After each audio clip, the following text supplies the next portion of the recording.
On a rainy night, cloaked in secrets, a betrayed nobleman disguises himself as a humble coachman, quietly driving his wife and her lover toward a scandalous rendezvous. With each mile traveled, each whispered confession overheard, he is pulled deeper into a storm of longing, regret, and truth. But the night holds unexpected revelations about her heart, his own soul, and the fragile bond they believed long lost. Amidst shadows and silence, can love be reborn from betrayal itself? Twilight draped the outskirts of the D'Artois estate in a veil of silver mist, the last of the sun smothered by a low, weeping sky. A faint drizzle traced the air, threading between bare branches and tapping over the cobblestones like cautious fingertips. The scent of damp soil mingled with the dying perfume of autumn roses, their petals bruised and clinging to the hedgerows with quiet defiance. In the courtyard below the west wing, the carriage stood ready, its lacquered sides slick with moisture, its wheels gleaming darkly beneath the oil lanterns swinging overhead. Count Adrien d'Artois adjusted the leather gloves on his hands, pulling each strap tight with slow, deliberate movements. The coat he wore was thick wool, charcoal gray, the kind issued to hired men whose names were never learned and whose faces were meant to be forgotten. Beneath the brim of a plain tricorn hat, his features were half obscured by shadow and the softness of rain.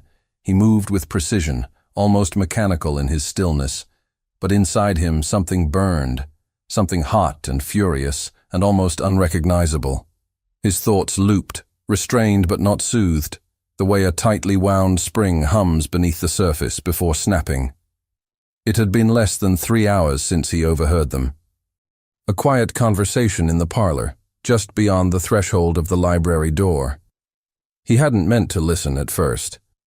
But when he'd heard his wife's voice, soft but clear, and the name of Lucien Moreau spoken with such ease, he'd gone utterly still. The words that followed had cut with polite finality.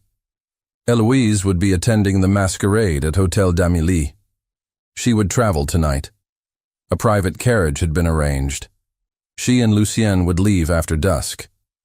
And Adrien, her husband, had not been mentioned once. Now, as he fastened the carriage lantern and wiped the reins with a cloth, Adrien tried to force his mind into silence. He had not chosen confrontation. Not yet.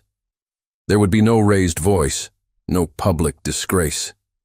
The weight of his family's name, the blood of kings 2 generations removed, it all demanded discretion. And so, he'd taken another path. He'd dismissed the usual coachman with a forged message. He'd dressed in the livery himself. And now he would drive her, his wife, into the arms of another man. His pulse ticked in his throat as he stepped back from the carriage and cast one last glance at the estate behind him. Montvignon rose like a silhouette against the fog, its limestone facade glowing faintly in the lantern light. So much of his life, his childhood, his inheritance, his marriage, was etched into that structure. Now it loomed like a mausoleum of forgotten oaths. A soft clatter of footsteps broke through the hush. Adrien turned toward the manor steps, jaw tightening. She was coming. Eloise emerged from beneath the archway, her figure outlined in the glow of the front lantern. She wore a velvet cloak the color of night, its hood drawn over her golden hair, the folds rippling as she walked. Her posture, as always, was perfect, head high, back straight, her hands hidden in the deep sleeves. Her gown swept behind her in disciplined silence. She moved with the practiced grace of a woman raised among marble halls and mirrors, taught to command attention with every breath. Beside her, Lucien Moreau followed with a smile curling on his lips, an expression too familiar, too confident. He carried himself with that particular ease of the rising bourgeoisie, unburdened by titles, but full of ambition and elegance bought with new money. He wore a tailored coat of burgundy wool, a light cravat knotted in a casual loop, and boots polished to a high sheen. His hair was uncovered, unpowdered, brushing the collar of his coat with deliberate informality. They approached the carriage together, talking in tones too low to decipher. Neither of them spared more than a passing glance at the coachman standing beside the open door. Adrien inclined his head, as any servant might, and held the handle steady as Lucienne assisted Eloise inside. She did not meet Adrien's eyes. She hadn't even noticed him. That, perhaps, wounded more than her betrayal. Adrien closed the carriage door with a quiet finality and stepped back to the driver's box. He mounted it in a single practiced motion, the reins folding into his gloved hands. The horses shifted beneath him, steam curling from their flanks into the cold air. His fingers curled around the leather straps, white-knuckled. The air inside the carriage was sealed behind him now, sealed with laughter, warmth, and the scent of her perfume. The wheels groaned into motion, crunching over gravel slick with rain. The iron lanterns on either side of the carriage flickered against the shadows, casting gold light onto the winding path ahead. Adrien urged the horses forward down the avenue lined with chestnut trees, their leaves fallen and scattered like the remnants of a season that had passed too quickly. The canopy above was bare and skeletal, branches clattering faintly in the wind. From behind him, laughter rose, a light, lilting sound that didn't belong to her anymore. Not like this. It was the sound of intimacy blooming in stolen spaces. Her voice reached him in a hush that felt cruel in its familiarity, her words muffled but unmistakably easy, unguarded. It wasn't just the laughter that cut, it was that she had never laughed that way with him. Or perhaps not in years. His breath fogged in the air as he stared straight ahead, not blinking. He forced his shoulders into stillness, hands steady on the reins, even as heat spread up his spine, beneath the collar of the coat. The rain grew softer now, a fine mist again, washing the scent of wet leaves and horse sweat into the air. The estate behind them faded, swallowed by distance and fog. Ahead, only the forest waited. Adrien knew every inch of this road. He'd ridden it alone at dawn, galloped it at midnight. Tonight, it felt foreign. The road stretched on through fields, then dipped into woodland that clung to the hills like a sleeping beast. The trees thickened, damp with rain, their trunks darkened to near black, and the moss below steaming faintly as the temperature dropped. Inside the carriage, the laughter waned. Silence bloomed for a moment, then the quiet rhythm of conversation resumed. Her voice, his voice, close. Too close. Adrien's grip on the reins flexed. He did not allow himself to imagine what was happening inside. He only listened. He had always been good at listening, especially when no one thought he was there. As the road sloped downward into the first bend of the forest path, the wheels dipped into uneven ground.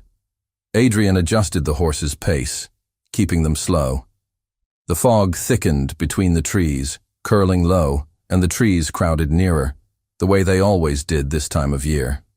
The lantern light barely reached the brush. And then, a snap. Sharp and sudden, like a branch breaking, or a footfall miscalculated. The horses reared slightly, their hooves scraping against the mud, the reins pulling taut in Adrien's hands. He held fast, murmuring low through clenched teeth. The carriage tilted, groaned, then steadied. For a moment, all was still again, the only sound the huffing of the horses and the whisper of leaves overhead. Adrien turned his head, scanning the trees. Nothing moved. But the sound had not been an animal. He knew the difference. This had been intentional, a presence, a mistake, or perhaps a warning. He narrowed his eyes, breath shallow, the reins trembling slightly between his fingers. Something, or someone, was out there. The forest swallowed the road with quiet authority, its bare limbs stretching across the sky like ink strokes on parchment. As the carriage pushed forward, the moonlight emerged in trembling flashes, slipping through the jagged canopy overhead.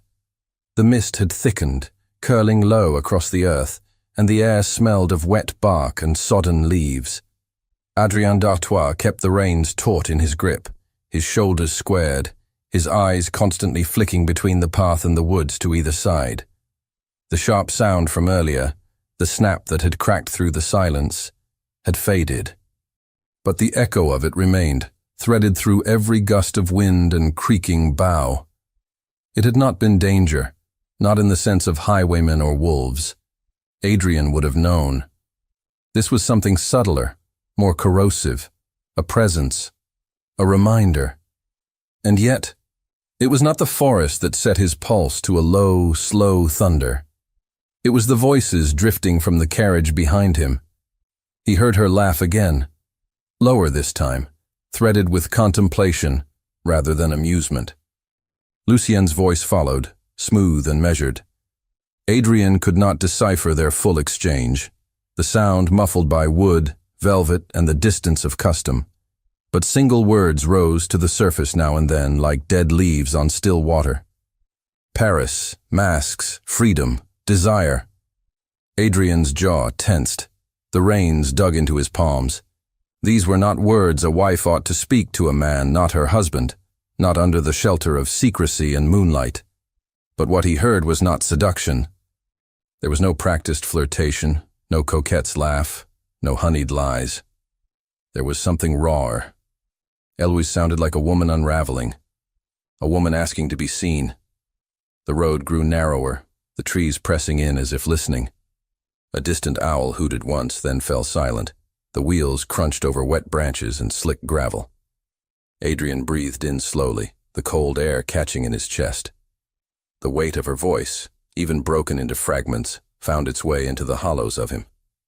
He had not realized how long it had been since he had truly heard her speak. Inside the carriage, Eloise sat with her hands folded in her lap, her fingers twined too tightly. Her cloak had loosened from her shoulders, revealing the intricate embroidery of her dark gown beneath.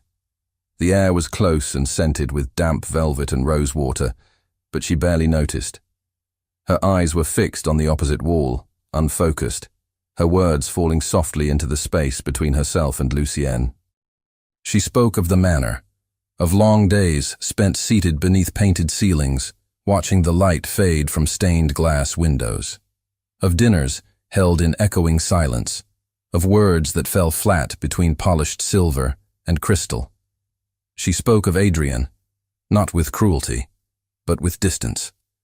A man she once loved, who had become a shadow walking beside her, always present, always proper, but never close.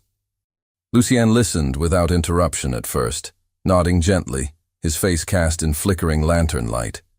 His admiration was evident, but he wore it like a youthful robe, a thing not yet broken in, too new to carry real weight. When Eloise fell silent, he leaned forward slightly, as if to pull her back into conversation, but she raised a hand faintly to stop him. "I don't know what I'm doing," she admitted aloud, to the window, to herself. The words came quietly. "I only know I need to feel something different. Anything." Lucien hesitated. The warmth in his eyes dulled slightly, tempered by a realization that perhaps she was not seeking a man, but a way out. He reached for her hand, and she let him hold it, though her fingers remained still, her mind elsewhere. On the driver's box, Adrian exhaled slowly. He had heard only pieces, but it was enough to know that she was not simply running from him. She was trying to remember who she had been before marriage, before titles, before duty crushed her voice into quiet obedience. And he had not noticed. Or worse, he had noticed and done nothing. The wheels groaned beneath him, and the right side dipped sharply. The carriage jolted without warning, a sudden lurch that nearly pitched Adrian forward. The horses whinnied and stamped, their hooves slipping against the muddy ground. He pulled them steady, cursing under his breath, and brought the carriage to a halt beside the narrow path. The damage was immediate. He could feel the imbalance in the wheel even before he stepped down. The rim had split along one side. The iron band peeled back and warped from a rut hidden beneath fallen leaves. It would not carry them far like this, not safely. The nearest posting inn would be another hour, maybe more. Repairs had to be made. Adrian led the horses off the path, guiding them beneath the dripping canopy of twisted ash trees. Moss clung to their roots like a second skin. Rain tapped faintly on his shoulders as he moved to the side of the carriage, inspecting the brake. His gloves were soon slick with mud and rust as he examined the wheel's structure, judging how best to brace it. The lantern on the carriage door swayed in the breeze, casting its flickering light across the road and into the woods beyond. Adrian's breath clouded as he reached up and opened the door, his face half hidden beneath the brim of his hat. He gestured in silence, keeping his voice masked beneath the persona he had assumed. Inside, Eloise turned toward the movement. Her brow furrowed slightly as she leaned forward. The light caught the edge of the coachman's coat, the worn curve of his shoulder, the line of his jaw. Something in the way he stood, too straight, too still, pulled at her memory. Not consciously. Not yet. But some part of her stirred in recognition. Lucien stepped out first, grumbling under his breath about delays. Eloise followed more slowly. She paused at the threshold, one gloved hand resting on the frame of the door. Her eyes narrowed as she looked at the driver, at the man who had said nothing, who had not once raised his voice or sought their favor. The man who had remained steady even as the road broke beneath them. She stepped down carefully, the hem of her gown brushing against the wet ground. Her shoes sank slightly into the mud, and she drew her cloak tighter around her shoulders. Still, her gaze returned to the driver's face. She could see little of it, only the line of his mouth, the shadowed jaw, the damp edge of hair curling near the collar. But there was something, a stillness too familiar, a tension she had seen before, felt before, in another room, another season. He turned from her then, moving to retrieve the tools from the rear compartment, and she stood there, unmoving, her eyes still fixed to the place where he had been. The air between them was damp, hushed. The forest closed in around them, pressing tighter, the mist rising now from the undergrowth in steady breath. And somewhere, deeper in the woods, a sound stirred again, just faint enough to question if it had ever been real. Rain began to fall in earnest as the three stepped down onto the sodden roadside, the first drops gathering in heavy beads on velvet and wool before darkening into wet stains. The ground beneath them was soft and treacherous, sucking at the heels of their boots and shoes with every shift of weight. The trees loomed taller now, closer, their bare limbs dripping with water and trembling in the rising wind. A hush hung over the forest, not peace, but something too still, too breathless. The mist had thickened, curling and coiling between trunks like smoke from a dying fire. Adrian, wordless still, gestured toward the damaged wheel with a respectful dip of his head. He did not look directly at them. His gloved hand pointed out the warped rim, then fell back to his side. Without waiting for acknowledgement, he moved to the back of the carriage and began unfastening the storage trunk. The lock clicked open beneath his fingers, and the hinges creaked faintly under the weight of rain. Tools lay within, kept in pristine order, as they always were. Adrian pulled out a metal brace and a wedge, his movements swift, efficient, silent. Lucien exhaled sharply beside the carriage, the sound full of irritation. His boot tapped once against a loose stone before sinking again into mud. "We'll be late," he muttered, more to himself than anyone else. He glanced toward the darkened road ahead, as though he could will Paris closer through sheer force of annoyance. His gloved fingers brushed the edge of his waistcoat, his other hand pushing damp hair away from his forehead. He did not help. He did not offer. Adrian noted it without judgment, but also without surprise. Eloise stood apart from both men, her cloak pulled tightly around her shoulders. Raindrops clung to her lashes, and her breath showed pale in the chill. Her eyes, green and dark in the dim light, moved slowly across the surrounding woods. The silence pressed in on her, thick, insistent. The wind rattled a few distant branches, but otherwise the forest remained oppressively still. "It's too quiet," she said softly, more to the trees than to either man. Her voice held none of its earlier lightness. "Even the birds have stopped." She paused, then added in a quieter tone, "The mist. It looks like smoke." "Doesn't it?" Neither man responded immediately. Adrian knelt at the wheel now, inspecting the split in the iron rim. His knees sank into the wet earth, mud soaking quickly through his breeches. He could feel the chill in his joints, the ache that came not from weather, but from restraint. The wheel had twisted clean along the rim's edge, just beneath the join. Temporary repair was possible, but only just. His hands worked with precise rhythm, each movement practiced from years of self-reliance, of choosing to do things himself when others faltered. Behind him, Lucien turned toward Eloise again. His smile returned, an echo of its former brightness. "You're shivering," he said gently, moving to brush a damp curl from her temple. "It's only a storm. The forest always seems more mysterious than it is." She blinked, her gaze still caught on the woods. "I don't think it's the forest," she murmured. "It's something else." She turned toward the carriage. Her eyes landed on the coachman's back, broad beneath the wet coat, shoulders drawn taut beneath the effort of silence. There was something unnerving about him. Not threatening, not unfamiliar in a dangerous way, but something in the way he moved, the way he listened without reacting. She stared longer than she meant to. "What's his name?" she asked abruptly. Lucien raised an eyebrow. "The coachman?" He shrugged. "No idea. I assumed he was from Montvignon's staff." Adrien straightened slightly, not turning around. He lifted his voice only enough to carry over the rain. "Mathieu, milady," he said, his voice low and roughened, altered just enough to disguise. Eloise tilted her head. The name struck no memory, but the tone of it did. Gravelled, measured, not a labourer's. Her frown deepened. "You don't sound like a man who drives carriages for a living," she said, mostly to herself. Adrien didn't reply. He reached again for the brace, slotting it into the wheel's frame and driving it into place with a firm, decisive strike. The metallic sound echoed dully in the clearing. He adjusted the tension of the wheel's axle and ran a final check along the rim. The work would hold, long enough to reach the nearest inn if they went slow and steady. He rose, brushing mud from his knees, and motioned toward the carriage with a small, controlled gesture. The wind pulled at his coat as he moved to open the door once more. Lucien stepped forward, offering Eloise his hand with practiced grace.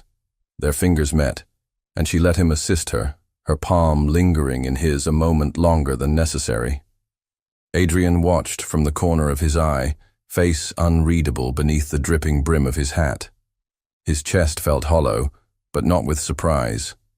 He had prepared himself for this. And still, the sight of her hand in another man's stung like salt to an old wound. But Eloise hesitated again before stepping into the carriage. Her gaze returned to the coachman, sharp and uncertain. She couldn't name the feeling, not suspicion, not quite recognition, but it unsettled her. The set of his shoulders, the silent control of his hands, even the way he looked at nothing and everything all at once. It reminded her of Adrien. Not the man he had become, quiet and formal behind closed doors, but the man she had known when they were first married, when his gaze alone could make her breath catch. That memory stirred something heavy in her chest, and guilt, unfamiliar and slow, followed behind it. She looked away and stepped inside.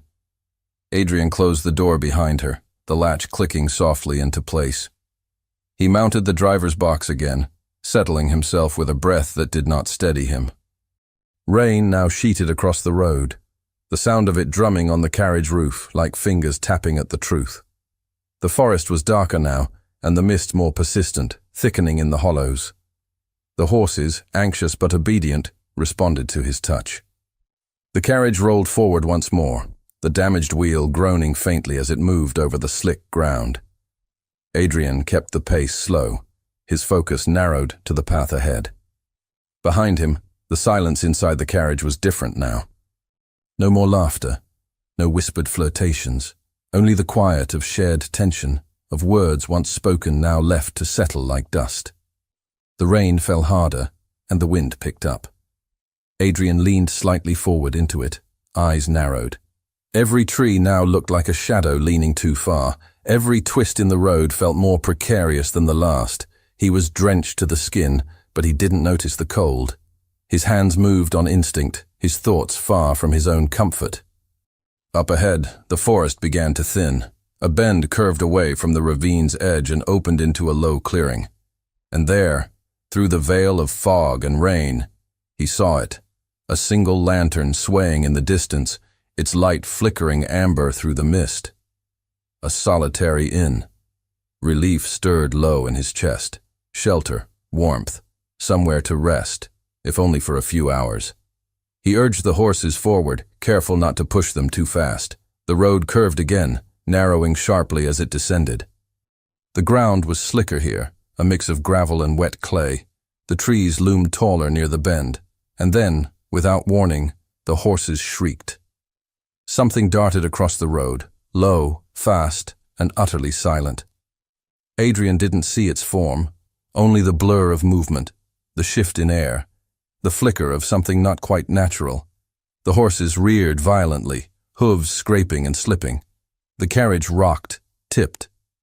Adrian fought the reins, yelling out, but the wheels caught in a shallow trench along the road's edge, and the entire vehicle lurched hard to the side. The world tilted. Wood groaned. Metal screeched, and the carriage began to slide. The carriage shuddered violently as the wheels dug into the slick edge of the roadside, the momentum dragging the heavy frame toward the ditch with a groan of wood and iron. Adrian yanked the reins hard, his teeth clenched, breath tight in his chest. For a terrifying second, the entire vehicle tilted, balance faltering, then slammed down again with a spine-jarring jolt. Mud splashed high onto the undercarriage. The horses reared, then steadied, snorting heavily, their flanks gleaming wet in the lantern light. The storm had not let up. It poured in thick sheets now, beating against the road, swallowing sound and vision alike. The wheels had sunk deep into the soft shoulder, only feet from the ditch's drop. Adrian jumped from the driver's box, boots landing heavily in the muck. His hands were locked around the reins, fingers stiff and cramping from the strain. He released them slowly, every movement precise, forcing his body to obey his will. His heart thundered beneath his coat, not just from the near accident, but from the memory of the blurred figure that had darted across the path. Whatever had crossed the road was gone, not a creature he could name. No animal he recognized moved like that, too fast, too silent. It had disappeared into the mist as though it had never been. But the road ahead was no longer safe. The incline was too steep, the rain too heavy. He turned his head toward the faint lantern still burning up ahead, swaying in the wind like a beacon barely clinging to its post. A modest coaching inn came into view, small, unassuming, but solid against the wildness around it. Its iron sign creaked softly in the wind, swinging on rusted chains above a heavy oak door. The windows glowed with golden light, blurred by the rain, casting soft halos onto the stone path. Adrian moved to the horses, speaking to them in low tones, his hand on one's flank, calming, grounding. He clicked his tongue gently and began guiding them forward, wheels dragging reluctantly from the muddy dip. Inside the carriage, Eloise sat rigid, her hand clutching the velvet seat so tightly her knuckles had gone pale. The jolt had knocked her slightly to the side, her shoulder pressed against the panel. She hadn't cried out, but the breath had caught in her throat and hadn't released since. Her chest rose and fell unevenly, her pulse fluttering too fast beneath her corset. She could still feel the lean of the carriage, the gravity pulling her toward the edge, toward something unknown. Lucien shifted beside her and looked out the window, trying to gauge where they were. "We should go inside," he said, voice firm but tinged with relief. "The road's no good in this weather. We'll rest a few hours, leave at first light. We'll still reach the ball by morning." Eloise didn't answer. She kept her eyes on the window opposite her, watching as the blurred shape of the inn came into view. Its glow was surreal, welcoming and out of place amid the cold, wet wildness around them. For a moment she didn't move, then she nodded once and waited for the coachman to come. Adrian reached the door, breath visible in the cold, and opened it. Light spilled from the carriage's interior onto the churned mud below. He stood aside, face shadowed beneath his hat, offering no hand, no word. Eloise stepped down slowly. Her satin shoes sank into the soft earth, water soaking the hem of her gown, but she hardly noticed. The wind caught at her cloak, tugging it aside, and she pulled it closer around her. Lucien followed her out, casting a glance toward the woods before gesturing her forward toward the inn. He extended his hand once more. This time, Eloise didn't take it. They walked the short distance to the door, their silhouettes shifting in and out of the flickering light. The door opened under Lucien's hand, and they stepped into warmth. The scent hit first, roasted chestnuts and damp wood smoke, mingled with the faint trace of brandy. The inn's interior was narrow but inviting, lined in dark wood and dimly lit by wall sconces and the roaring fire in the hearth. The glow painted the stone floor in amber, and a single figure stood behind the counter, a man of indeterminate age, wiping a glass with slow indifference. He looked up as they entered, eyes dull with disinterest, and gave a brief nod of welcome. Lucien approached first, his manner easy. He made polite inquiries, asked for accommodations. The innkeeper barely glanced at them, muttering that the weather had delayed several travelers and that only one room remained. Lucien smirked at the news, half laughing, half amused. A shared room, how convenient. Eloise said nothing. She glanced once at the fire, then at the stairs leading to the upper level. Her eyes passed the window beside the hearth, where the reflection of the flame distorted the night beyond. Just beyond the glass, she could make out the dark shape of the carriage still in the yard, and the faint outline of the coachman walking the horses toward the stable. She felt it again. That odd pressure between her shoulder blades, the sense of being watched, not the way strangers watched women of status, but something more familiar, more precise. She turned her face slightly and stared harder at the figure outside, but he was already disappearing into the stable's shadows. Adrian worked swiftly to unhook the harness, leading the horses into the shelter of the structure beside the inn. The space was dry enough, the scent of hay sharp and comforting. He busied himself with routine, rubbing down their flanks, checking hooves, ensuring their feed. But his mind wasn't on the work. He kept glancing toward the upper window of the inn, a thin crack of light showing beneath the eaves. He imagined her standing there, not with fear or guilt, just her, as she was. He finished the tasks one by one, drawing out the motions. Anything to delay, anything to give his hands something to do. But eventually, the stables fell quiet. He moved to the door and stood just beyond it, the cold rain sliding down his coat, dripping from the brim of his hat. He looked up in time to see them, Eloise and Lucien, ascending the stairs beyond the inn's front door. He watched as they disappeared beyond the threshold of a small chamber above the tavern. The light flicked, then steadied, and then the door closed. Adrian's fists clenched at his sides. He turned away from the building and walked the length of the stables. Once, then again. The rhythm of his boots on the hay-covered floor matched the rhythm in his chest. He thought of the way she had looked at him earlier. Not recognition, not quite. But there had been something there. A weight, a question. He stopped near the edge of the stable, where the boards opened slightly to the outside. Rain tapped faintly against the roof above him. From here, he could see the upper window again, open just a crack. His breath stilled. Then he heard her voice. It drifted from the window, carried by the wet air, soft, wavering. Not to Lucien. Not in the cadence of seduction or social nicety. She spoke to the silence, to the space within herself. She was remembering. She spoke of Montvignon, of the garden outside the south wing, where lavender once bloomed in late spring, of mornings spent with books and ink-stained fingers, of a marriage that had begun with hope, not politics, of him, of Adrian.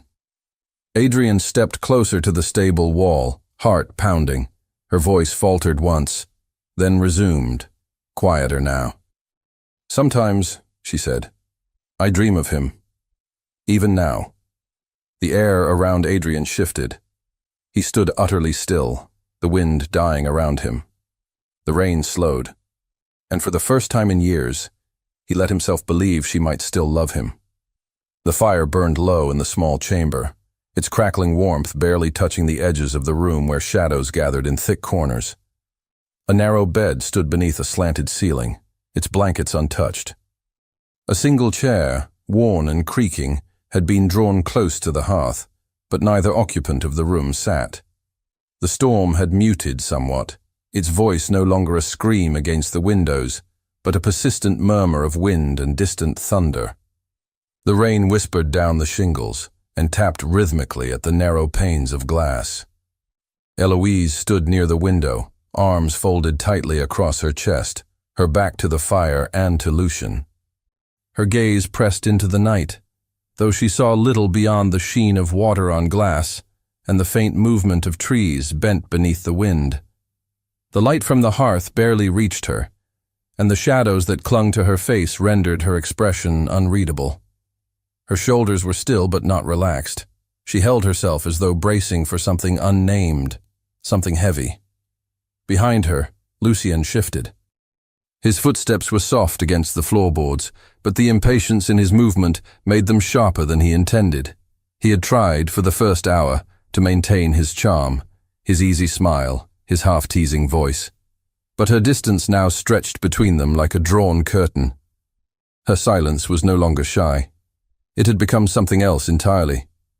He approached her from behind, reaching out to touch her elbow with a hand that once might have thrilled her. "You've been quiet," he said, voice low, leaning close. Too quiet for a woman escaping a gilded prison. Eloise didn't move at first. Then, slowly, she stepped away from his hand, not with force, but finality. Her arms remained folded. "I'm tired," she said. Lucien paused, his smile faltering. "You were laughing not an hour ago." "I'm not laughing now." He frowned, stepping back with a slight shake of his head. He didn't raise his voice, but his tone sharpened. "What changed, Eloise?" Her hands tightened around her upper arms. She didn't answer immediately. Her eyes remained fixed on the window, her breath visible on the cold glass. "Everything and nothing," she said softly. "I don't know what I expected." Outside, Adrian stood beneath the eaves of the stable, his face tilted toward the second-story window. The wind flung the rain sideways now and then, pattering across his coat, soaking the collar and sleeves. He didn't notice. His eyes were fixed upward toward the room where her silhouette stood motionless. His heart pounded beneath his ribs, not from exertion, but from the unbearable weight of proximity. She was there, just beyond reach. He could almost imagine the warmth of her skin, the sound of her breath in the quiet. It was maddening. He longed to speak, to knock, to burst in, to say the words he had swallowed for too long. But pride choked him. And more than pride, fear. What if her silence meant she had truly forgotten him? That what he saw as distance was simply indifference? He had heard her voice not long ago, drifting from that window with memories on her tongue. But memory was not love. Adrian turned away, his boots crunching over gravel and hay as he returned to the tavern door. He stepped inside briefly, the warmth of the fire downstairs greeting him only in part. The innkeeper sat behind the counter, reading from a tattered book by candlelight, unmoved by the storm. Adrian approached, his voice still altered. "Do you have space in the servant quarters?" The innkeeper looked up, disinterested. "Stable loft's open, straws dry." Adrian gave a curt nod, left a few coins on the counter, and slipped back into the night. He returned to the stable, climbed the narrow ladder to the loft, and dropped his satchel beside a worn cot stuffed with hay. He didn't lie down. Instead, he walked to the open slats in the stable wall and stood there, unmoving, as thunder began to roll again in the distance. Upstairs, Eloise still hadn't left the window. Lucien's frustration simmered quietly.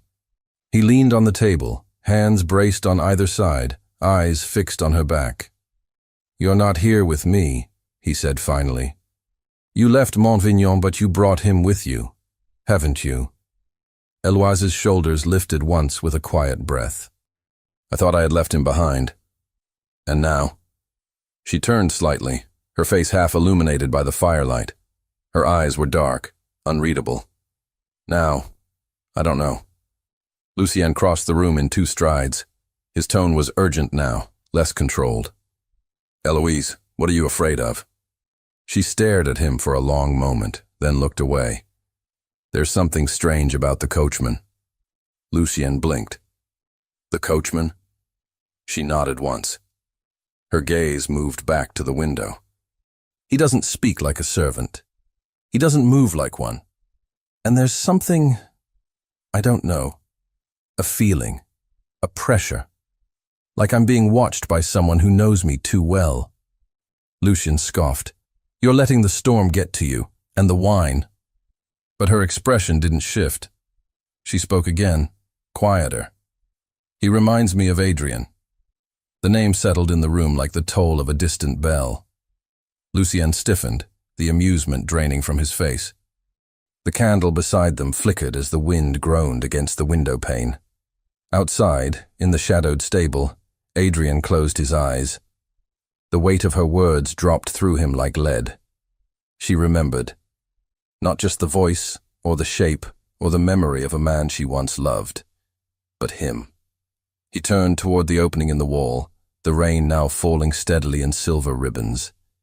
He stood very still, breath shallow, each heartbeat drumming in his throat. In the room above, Eloise stepped back from the window, her eyes wide now with realization. Her pulse fluttered, her lips parted. She spun toward the door and reached for the bell pull. Moments later, the innkeeper trudged up the stairs, summoned by her call. He knocked once, then entered without urgency. Eloise's voice was strained but clear. The coachman, what is his name? The innkeeper scratched the back of his head, thinking. Said he was sent from Montvignon, from the Count himself. Eloise's breath caught. She stared at him, unblinking. But the Count, she whispered, wasn't supposed to know. The candle beside the hearth flared once, then guttered out. The wind had eased to a slow moan around the eaves of the inn, and the storm that had earlier pounded against the windows now murmured like an exhausted sea. The candle on the nightstand had gone out, leaving behind the faint scent of singed wick and melted wax. Only the fire remained, burning low but steady, its embers shifting like whispered secrets. Eloise stood frozen near the window, the innkeeper's words ringing in her ears long after he had gone. From Montvignon, from the Count himself. Her arms tightened around her body, but not from cold. Beneath her ribs, something sharp and fluttering had begun. Disbelief tangled with certainty. Disbelief that clung even as memory rushed to confirm it. She stared into the dark glass, her reflection shadowed and unrecognizable, her breath fogging in small, uneven clouds. She did not need to ask again. The truth settled over her not in shock, but in revelation. It had been Adrien all along, his silence, his posture. That stillness she had always known, not stiff, not mechanical, but full of things left unsaid. She had felt it when she stepped down from the carriage, when he handed her into the seat, when she dared look at him, really look. Something inside her had known before her mind was willing to speak it aloud. And now, she could not stop seeing it. She began to pace the narrow chamber, her slippers barely making a sound across the worn floorboards. Her cloak had slipped from one shoulder, the damp silk lining dragging behind her with each turn. Her pulse hadn't slowed since she'd stepped away from the window. Her body moved in measured steps, but her thoughts swirled fast and relentless. Adrien. Not just her husband in name, but the man who had once loved her with a quiet devotion she hadn't known how to return. She had believed him indifferent, cold, but it was never absence. It was a different kind of presence. He had watched her not with jealousy, not with judgment, but with reverence. She remembered the way he had once placed a hand at her back in crowded salons, not to claim her, but to steady her. The way he had looked at her when she read aloud, when she laughed, even when she was unaware. And tonight, she had felt that gaze again. Not in the inn, but long before, in the carriage, on the road. That impossible sense of being seen without being touched, known without being told. A heat that had nothing to do with proximity and everything to do with recognition. Lucien stirred behind her, seated now by the fire, the light warming the planes of his face. He watched her pacing with growing discomfort, his earlier amusement all but gone. "You're chasing shadows," he said at last, voice low, trying to regain her. "Whatever you think you saw, whatever you believe he is, let it go." She stopped and turned toward him, eyes dark and resolute. "I don't believe. I know." Lucien stood slowly, rubbing his palms together once, his brows drawing tight. "So what now?" he asked. "You run back to a man who shut you out for years, who didn't fight for you until you were already gone." Eloise didn't flinch. "He's here. That doesn't make him right for you. It makes him real." Lucien took a step forward, reaching for her hand. "You said yourself you wanted freedom. Something different." "I did," she whispered. "I still do. But maybe it doesn't mean what I thought." She stepped back from him, her hand falling away. Without another word, she crossed the room, lifted her cloak from the chair, and pulled it around her shoulders in one fluid motion. Her fingers were trembling, but her chin was high. She opened the door and stepped into the corridor, the hem of her gown catching on the threshold. She descended the stairs quickly, barely aware of the groan of the wood beneath her steps, or the hush of the empty tavern. The innkeeper glanced up from behind the bar, polishing glasses with the same distracted rhythm he'd had all night. "Have you seen the coachman?" she asked, breathless. The man blinked. "He went to the stables, I think. Took a cot in the loft, didn't give much notice." She didn't wait for more. The door groaned as she pushed through it and stepped out into the courtyard. The storm had passed, leaving behind puddles that reflected the glow of the inn's windows, broken only by scattered hay and hoofprints. The scent of wet earth, of horse, and of rain-drenched wood filled the air. Her breath rose in sharp clouds as she looked toward the stable, her heart thundering now. There, just beyond the reach of the flickering lantern, a figure stood beneath the stable overhang, upright, unmoving. He was no longer hunched, no longer cloaked in anonymity. The coat was the same, but his posture had changed. There was no hiding now. His face was shadowed, but the set of his shoulders, the line of his stance, was unmistakable. Her feet moved before she made the decision. One step, then another, until her shoes sank softly into the damp ground. Her hands were clenched beneath the folds of her cloak, her breath catching somewhere between throat and chest. She had no words, only the ache that had settled behind her ribs, growing heavier with every heartbeat. He turned slowly, as though he had known she would come. Their eyes met. And in that single moment, the years between them dissolved. There were no titles, no expectations, no walls made of silence. Only the weight of all they hadn't said, and the unbearable pull of what might still remain. She took one step closer. The stable door swung open behind them. Lucien stood there, his coat hastily pulled over his shirt, his hair still damp from the mist, eyes widening as he took in the scene before him. The air thickened so suddenly it seemed to press against the skin. Damp earth, smoke from the tavern fire, the scent of horse and pine and something more human, shame, confusion, longing. All of it swirled in the narrow space between the three of them, bound together by a tension that vibrated through the night like a taut string ready to snap. Lucien stood just beyond the stable door, his figure stiffened, wet shoulders squared. His eyes, sharp, intelligent, and usually composed, darted between Adrian and Eloise. At first they were merely puzzled, but that confusion gave way to recognition. Then, disbelief. And finally, to something sharper, more personal. Eloise remained where she stood, Her weight shifted forward, cloak falling loose from her shoulders. Her hair was damp, curling slightly at the ends, and her face was lit by the lantern over the stable. She didn't move. Her hand hovered near her side, fingers flexing as if she wanted to reach for something but didn't know what. Adrian didn't flinch. He stood with quiet control, the storm having left its mark only in the sheen of rain across his shoulders and the line of his jaw. There was nothing apologetic in his posture, nothing confrontational either. His calm wasn't indifference. It was the stillness of a man trained to absorb everything and reveal nothing, until he must.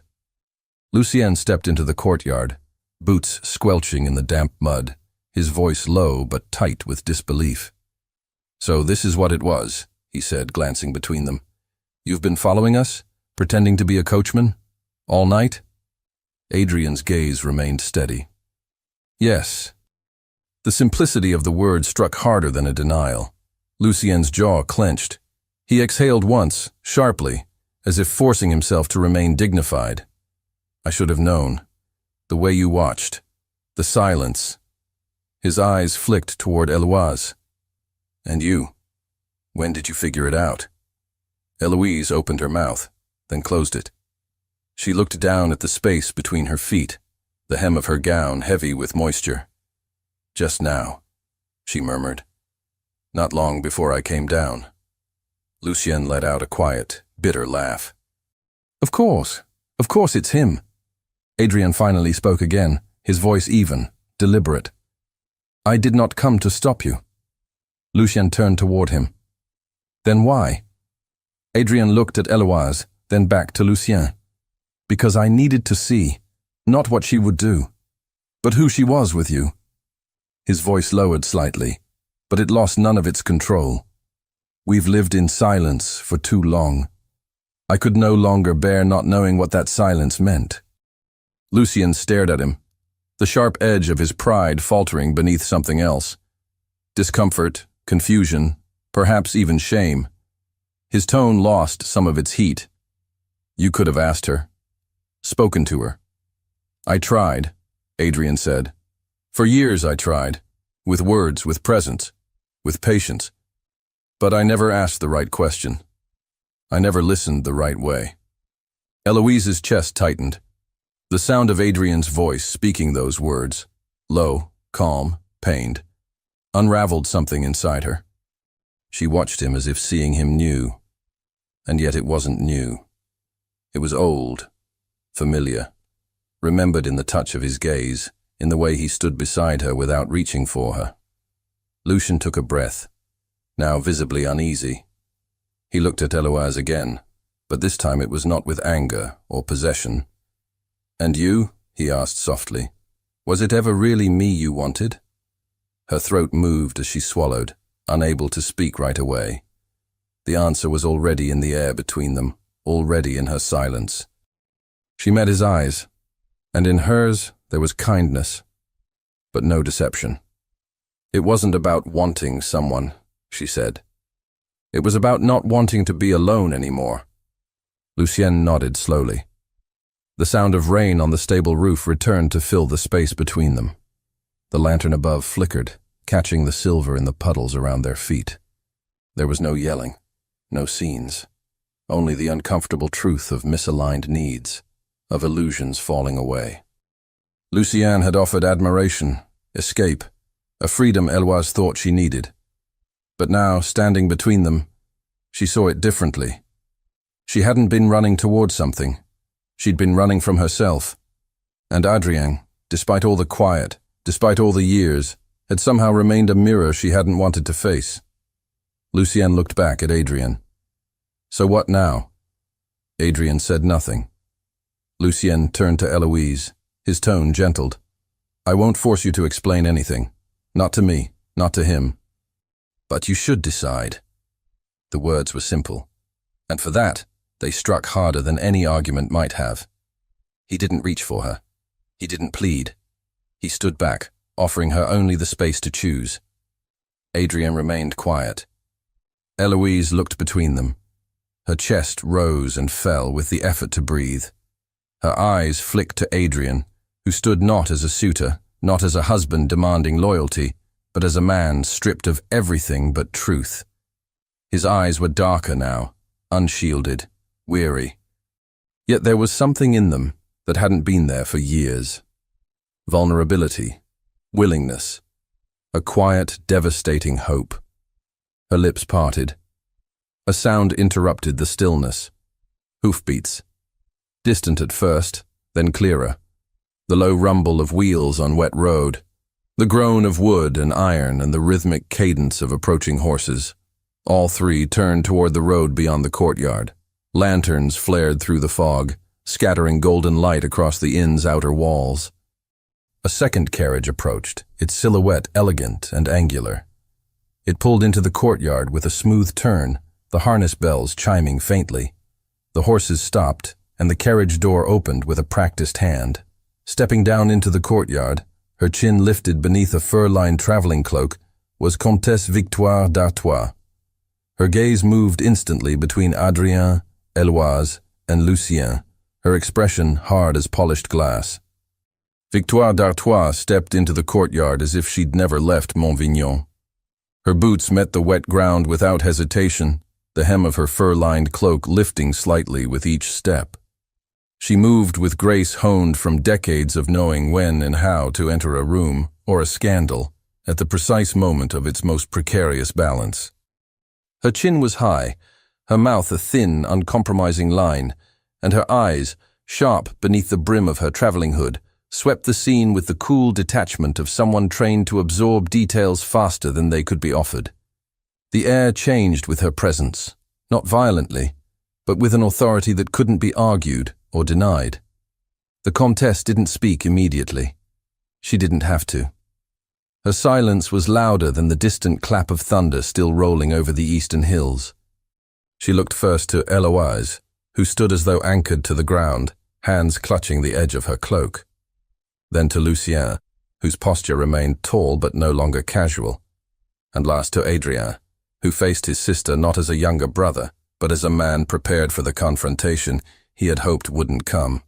Victoire exhaled through her nose, slow and measured. "So," she said at last. "It's true." No one answered. The only sound was the soft rustle of the Comtesse's cloak as she stepped closer, her expression unyielding. "I received word just after midnight," she continued, her voice clipped and controlled. "Adrien gone from Montvignon without explanation. No staff summoned, no guards, no escort, a carriage missing, Eloise absent without notice, and a guest." Her eyes passed over Lucien briefly, whose father has lately entertained thoughts far above his station.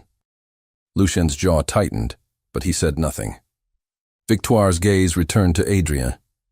"I came because I feared it was worse, and I see now that it nearly was." Adrien remained silent, his face unreadable. Victoire turned toward Eloise again, her voice still even but carrying steel beneath its softness. "You are the Comtesse de Montvignon. You know what that title means, what it requires. This," she gestured around the courtyard, "is ruin, waiting to be written into record." Eloise's eyes didn't fall. She didn't retreat, but her voice was quiet when she spoke. "We never meant to be found." "Then you were naive," Victoire replied. "Scandal, my dear, is always one whisper ahead of us, and you've already given it breath." Adrien stepped forward, his voice low. "Enough, Victoire." Her brows lifted. "I beg your pardon?"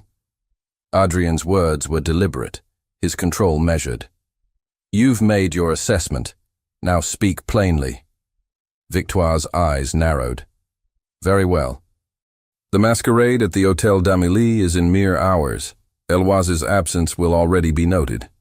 Your presence there together will be expected, and if it is not fulfilled, if Montvignon is whispered of behind masks and fans, there will be consequences. The Estates General is approaching. Nobles will soon be required to account not only for their titles, but for their behavior.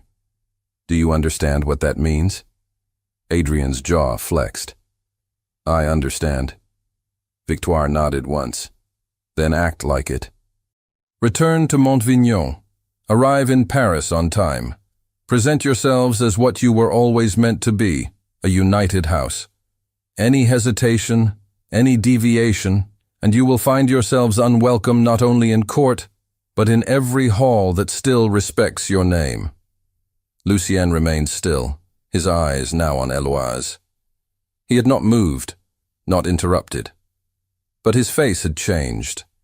His usual ease was gone, replaced by something more thoughtful, more knowing.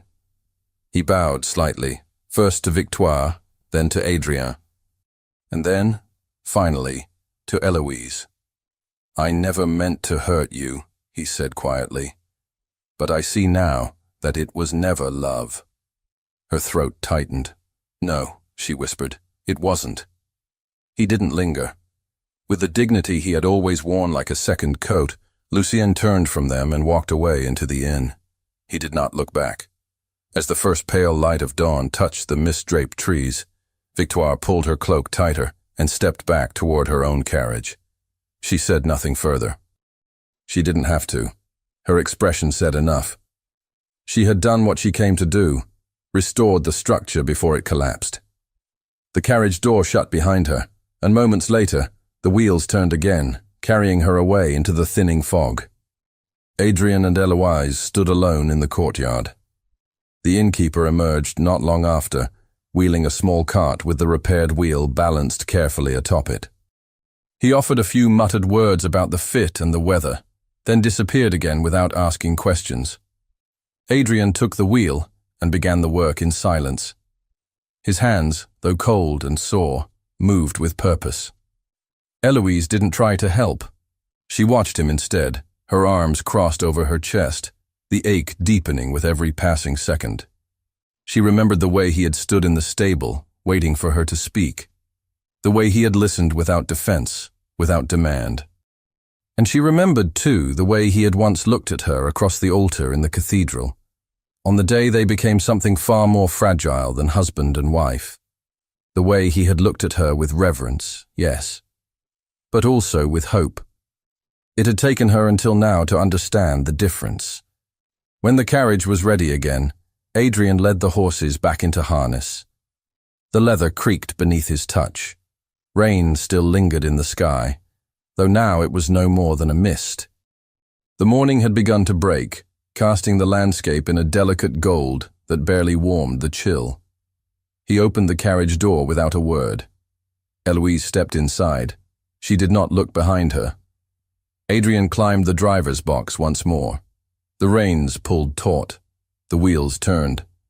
They passed through the courtyard slowly, the mud clinging to the tires, the ruts from the earlier storm still deep and wet. No one spoke. The clatter of hooves echoed softly in the mist. As they passed the outer edge of the forest, the sun finally breached the horizon, and the road ahead gleamed with gold. Light shimmered on the wet leaves, and the shadows receded, drawn back like curtains before a stage. Still, neither spoke.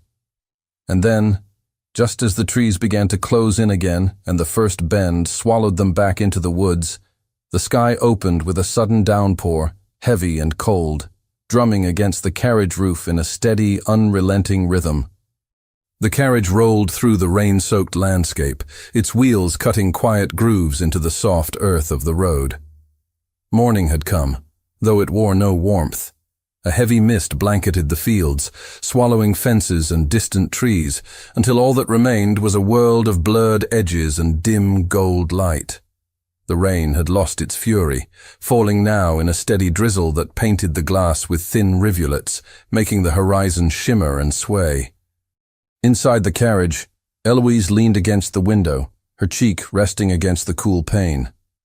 Her breath fogged the glass in slow exhalations, fading almost as quickly as they formed. Outside, the countryside passed in silence.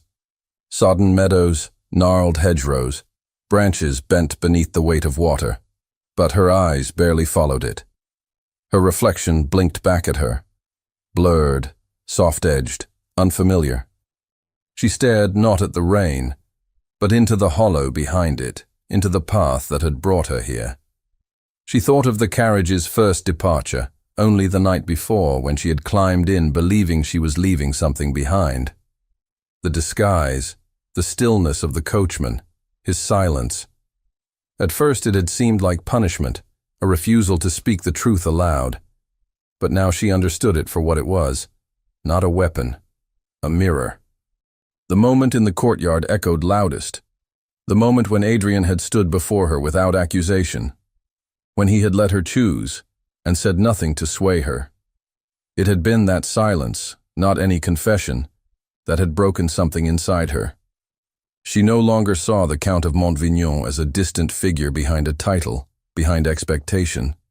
She saw Adrian now as he was, the man who listened, even in pain, who watched not to catch, but to understand. The man who had allowed her to speak without interruption, and who had stepped into shadow not to disappear, but to let her see him clearly. And now, impossibly, that clarity remained. Her heart still ached with questions, but the panic had ebbed. Her mind no longer raced to defend, to justify. There was a quiet here, strange and unfamiliar, the kind that comes not from resolution, but from surrender. She had stopped running, and for the first time in years, she did not feel alone. Outside, on the driver's box, Adrian kept the reins loose in his hands. The horses trotted at a steady pace, unhurried and obedient, their flanks dark with moisture, their breath ghosting into the morning air. The road beneath them was uneven in parts, washed in places by shallow rivulets of runoff, but he guided them with practiced care. His coat was soaked through, the collar limp against his neck. Rain trailed down his face, gathered at his jaw, but he didn't move to wipe it away. His eyes remained on the road, but his mind wandered elsewhere, circling the carriage's interior, resting where she sat. He had not spoken since they'd departed the inn. Not because he had nothing to say, but because he didn't yet know what belonged to words and what needed time. After so much silence, he no longer trusted the first thing he might utter. But something had changed. He could feel it behind him, not in her posture, or the sound of her breathing, but in the quiet itself. It no longer pressed like a wall between them. It felt like waiting, like breath held. As they reached the fork in the road, he slowed the horses. The direct path to Montvignon veered to the right, flatter, faster, but to the left stretched a narrow lane, flanked by wild hedges and dormant orchards, lined with dark, crooked trees, whose blossoms had long since fallen. It was longer, slower, and familiar. He hesitated for only a second, then turned the reins. The horses followed, the carriage wheels slipping slightly as they curved onto the forgotten path. It had been years since they'd taken this road. He remembered it in pieces, the smell of crushed apple blossoms, the sound of her laughter over the rattle of the wheels. They had traveled it together once, on the morning after their wedding, when the world had felt new and promises had not yet begun to fade. He didn't glance behind him. He didn't explain. But inside, Eloise lifted her head from the window. She recognized the turn instantly. Her eyes flicked to the orchard trees, to the way the mist clung to their bare limbs. She had not thought of that morning in a long time, not since they had stopped speaking of things that mattered. And yet, here it was again, quietly offered. A memory not spoken of, but returned to. Her hand rested in her lap, still and open. She didn't speak. She didn't need to. The carriage moved slowly through the orchard valley. The trees gave way to rolling hills, then flattened again as Montvignon came into view, its silhouette rising through the mist, softened by distance and sleep. No lights glowed from its windows yet. No servant stirred in the courtyard. It looked almost like a dream, standing still against the pale sky, untouched by the turmoil of the night before. The horses slowed to a halt near the front steps. Adrian climbed down in silence, his boots landing with a soft splash in the gravel. He moved to the carriage door and opened it, rain dripping from the brim of his hat. Eloise met his eyes. They lingered there, not for explanation, not for apology, but for something deeper. She stepped down slowly, her hand brushing the edge of the doorway, and the moment her feet touched the ground, the space between them shifted. She didn't speak. She turned toward the manor steps, walking slowly, her cloak trailing behind her in the damp morning light. Adrien followed, a pace behind. The great doors of Montvignon creaked open, summoned by the early staff without word. The butler bowed, blinking at the unexpected return, but asked no questions. They stepped into the entrance hall, marble beneath their feet, the scent of wax and dried herbs in the air. The fire in the hearth had not yet been lit. As they crossed the threshold, the mask of propriety settled over them once more. Their expressions schooled, their shoulders straight. But something beneath it had shifted, so slightly it could not be named. They were no longer strangers passing in corridors. Something had broken, and something else had begun to mend. Later, as the grey morning deepened into muted afternoon, the household stirred to its usual rhythm. Silver was polished. Fires were lit. Drapes were drawn open to let in what light there was. By evening, the chandeliers glowed. The drawing room was prepared, the servants quiet and efficient. But Adrien was not in the drawing room. He found her instead in the music chamber, where the windows looked out over the eastern lawn and the first stars waited behind the thinning clouds. Eloise sat at the harpsichord, its lacquered surface dulled slightly with age. Her fingers hovered over the keys, not pressing, only tracing the memory of sound. She did not play. She only sat, head tilted, as if listening to something from long ago. Adrien paused in the doorway. He watched her in silence, the lamplight soft on her hair, the air between them thick with everything unsaid. She rested her hand on middle C, her thumb pressed gently, once, and from somewhere in the house, a door creaked open. The first frost arrived quietly, veiling Montvignon's gardens in a delicate shimmer, as if the estate itself had chosen silence to match its occupants. The days grew shorter, the air more brittle, and the world outside the great windows seemed held in a breathless pause between seasons. Within the walls of the manor, life resumed, but not as it had before. Not quite. The hush that lingered between Adrien and Eloise no longer bruised. It softened. It filled not with bitterness or regret, but with something fragile and unfamiliar, possibility. The silence did not press now. It waited. It listened. And slowly, without ceremony, they began to fill it. There were no declarations, no apologies asked or offered, only gestures. One morning, Eloise stepped into the gardens, her cloak wrapped tightly about her, and found Adrien already there, gloved hands clasped behind his back, eyes fixed on the frozen hedge maze. She said nothing, but her steps slowed beside him, and he adjusted his pace to match hers. The frost crunched beneath their boots. She asked, after a time, whether the orchard trees would bloom late again in spring, and he nodded once, eyes still forward. That was all. It was enough. In the evenings, she began requesting supper served in the smaller dining room, the one they had abandoned during the colder years of silence.